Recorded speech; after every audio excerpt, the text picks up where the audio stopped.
Я Астамиров Асламбек, 96-го года рождения. В социальных сетях TikTok подписан как Асмир. Выложил 7 апреля текущего года видео, где я использовал матерные казахские слова, такие как мушихаб, амжан и казамбас, и предлагал людям назвать так их детей в шутку.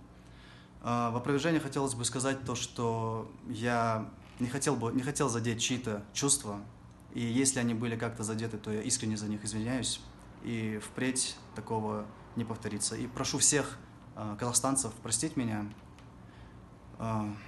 и больше такого не повторится. Спасибо. Если вы хотите назвать своего ребенка необычным именем, вот вам пару казахских слов, которыми вы можете их назвать. Первое. Амжан. Амжан означает «светлая душа». Второе. Мушихаб. Мушихаб обозначает «рыцарь». Третье. Жалеп. Жалеп обозначает «бесконечность». Четвертое. Наверное, это самое мое любимое имя, это Казанбас. Казанбас обозначает «мудрый человек». Дайте мне знать, если вы назвали так своего ребенка.